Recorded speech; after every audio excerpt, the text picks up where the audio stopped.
Méditation du 12 mars. Dieu est avec toi. En effet, un ange du Dieu auquel j'appartiens et à qui je rends un culte s'est présenté à moi cette nuit et m'a dit « N'aie pas peur, Paul. Il faut que tu comparaisses devant César et Dieu t'accorde la grâce de tous ceux qui naviguent avec toi. » Acte 27, versets 23 et 24. Je suis sûr que, comme moi, tu as souvent voulu avoir l'assurance d'avoir fait, de faire ou de faire à l'avenir la volonté de Dieu. Souvent tu pries et bien que tu crois fermement en lui, tu aimerais avoir des réponses claires concernant ce que tu as demandé en prière. Mais la plupart du temps, il n'en est rien. Tu pries avec la conviction d'avoir confié les choses aux mains de Dieu et agis ensuite en considérant qu'il te dirigera puisque tu as déjà laissé les choses entre ses mains. Peux-tu imaginer ce que serait avoir des réponses comme Moïse, David ou un autre prophète en ont eu? Le Seigneur leur apparaissait et leur disait quoi faire. Bien sûr, il arrivait qu'ils ne soient pas spécifiques, mais la plupart ont pu avoir leur réponse de façon audible. Dans l'expérience de Paul, la Bible raconte qu'au milieu d'une effroyable tempête, dans la peur imminente de perdre la vie, l'apôtre s'est levé le matin,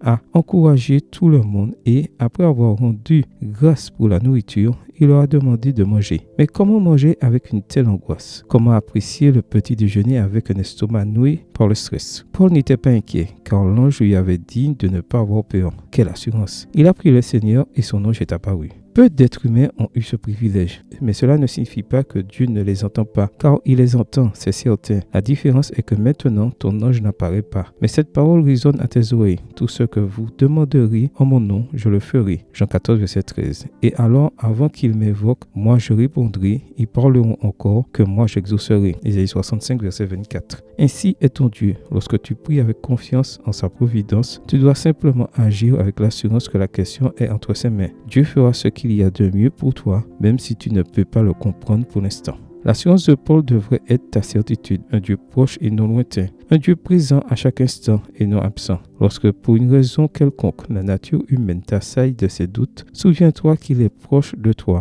qu'il t'écoute, qu'il répond, qu'il agit et qu'il te guide. Tout est par sa grâce. Amen. Bonne journée à vous et que le Seigneur vous bénisse.